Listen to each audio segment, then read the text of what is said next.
پھر انہوں نے میرے ساتھ زیادتی کی، پکڑیا، میں واسطے دینی رہی، اللہ واسطے، قرآن واسطے، کوئی بھی راہ ہوئے کہیں دی، کئی بھین دی عزت بچاوے، انہوں نے نہیں سنی میری۔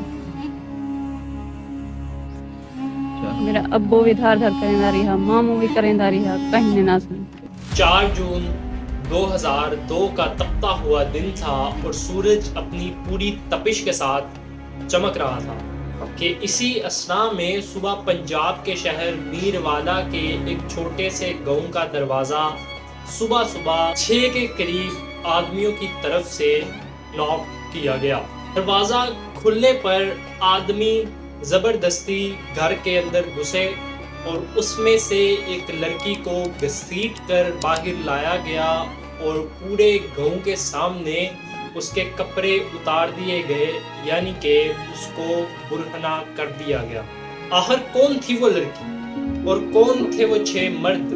کہاں سے تھا ان کا تعلق اور کیا تھا اس لڑکی کا قصور؟ جون 2002 میں بلوچستان کے ایک قبیلے مستوئی کی پنچایت کے ارکان اور سرداروں کو یہ خبر ملی کہ پنجاب کے ایک چھوٹے سے گاؤں سے تعلق رکھنے والے لڑکے کا مستوئی قبیلے کی لڑکی کے ساتھ ایک غیر رسمی یا انلیگل ریلیشن شپ ہے، جس کو کہ افیئر کا نام بھی دیا جا سکتا ہے۔ اس خبر ملنے کے بعد ایک پنچایت بٹھائی گئی، کیونکہ ان کے خیال میں یہ تھا کہ اس ریلیشن شپ کا مطلب ہے قبیلے کی عزت کا مجروح کیا جانا۔ اسی عزت کو بحال کرنے کے لیے انہوں نے ایک پنچایت بٹھائی اور اس پنچایت میں یہ فیصلہ کیا گیا کہ عبدالشکور، جس کا کہ ان کے قبیلے کی لڑکی کے ساتھ افیئر تھا، اس کے گھر والوں میں سے کسی خاتون کو اذیت پہنچا کر قبیلے کی عزت کو دوبارہ بحال کیا جائے گا۔ اسی فیصلے کے بعد 6 کے قریب آدمیوں کو مستوئی قبیلے سے پنجاب بھیجا گیا اور 22 جون کو اسی قبیلے کے 6 مردوں کی طرف سے عبدالشکور کی بہن مختر مائی کا صبح سویرے گاؤں کے سامنے گینگ کی شیپ میں ریپ کیا گیا۔ نہ صرف ریپ کیا گیا بلکہ اس کو برہنہ کر کے تمام گاؤں کے سامنے تمام گاؤں کا چکر بھی لگوایا گیا، جبکہ اس کے باپ اور بھائی کو بھی ساتھ ہی ساتھ گھسیٹا گیا تاکہ وہ بھی دیکھ سکیں کہ کیا عزت ہے ایک غریب پاکستانی کی پاکستان میں۔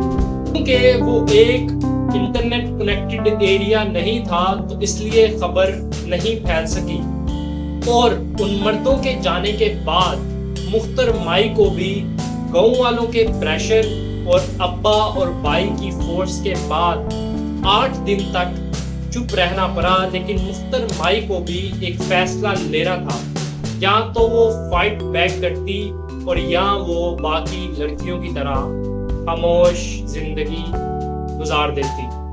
But you know, she decided to fight back۔ اسی انصاف کے سلسلے میں 30 جون کو وہ میر والا کے ایک تھانہ جٹھول پولیس سٹیشن میں پہنچی اور وہاں کے ہیڈ کانسٹیبل نور محمد کو FIR فرسٹ انویسٹیگیشن رپورٹ درج کرائی، جس کے بعد یہ بات میڈیا پر ہائی لائٹ ہونا شروع ہوئی۔ پہل مستوئی قبیلے کے افراد کو گرفتار کرنے کی جانب ڈیل دکھائی گئی، لیکن بعد ازاں میڈیا کے پریشر کے بعد مستوئی قبیلے کی پنچایت کے کچھ ارکان اور ان 6 لوگوں کو گرفتار کیا گیا۔ اسی سال 2002 میں ایک اینٹی ٹیررزم کورٹ کی جانب سے تمام کے تمام 6 افراد کو سزائے موت کی سزا سنائی گئی۔ Volgens Mokhtaran moet de valse aanklacht verdoezelen dat haar broertje juist is misbruikt door mannen van die stam. لیکن انہوں نے اس فیصلے کے فوراً بعد ہائی کورٹ میں پٹیشن دائر کر دی اور پورے 3 سال گزر جانے کے بعد یعنی کہ سال 2005 میں ہائی کورٹ نے 5 لوگوں کی سزائے موت کو معاف کر دیا اور ایک آدمی کی سزائے موت کو برقرار رکھا گیا۔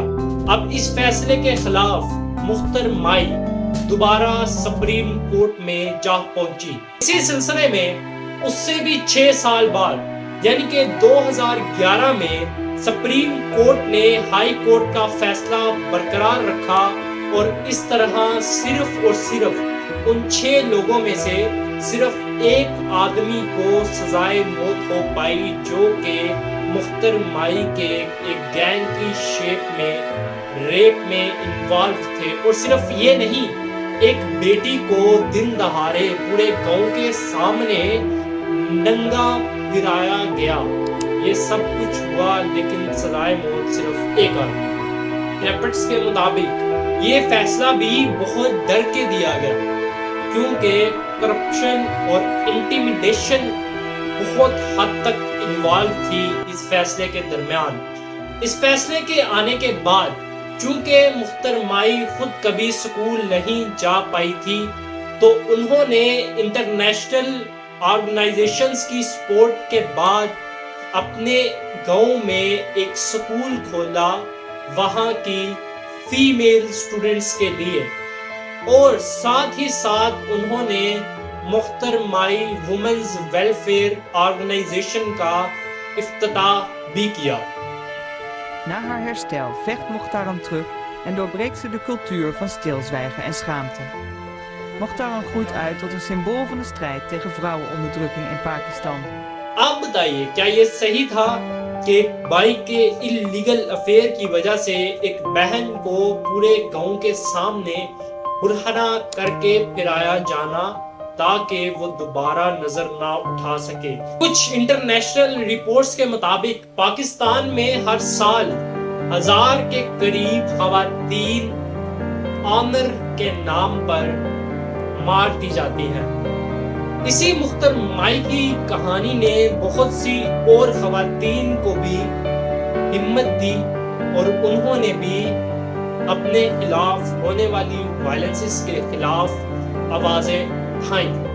یہاں پر یہ بات یاد رکھنا بہت ضروری ہے کہ جو میں نے پہلے بات کی کہ تقریباً 10,000 کے قریب ہوم وائلنسز کے کیس رپورٹ کیے گئے۔ صرف یہ وہ ہیں جو کہ رپورٹ کیے گئے، there are millions of others جو کہ رپورٹ ہی نہیں کیے جاتے۔ رپورٹ کے مطابق پاکستان کی تقریباً 1,80,00,000 18 سال سے پہلے کر دی جاتی ہے، جس کو کہ چائلڈ میرج کا نام بھی دیا جا سکتا ہے۔ تو یہ حال ہے ہمارے یہاں پر مردوں کا۔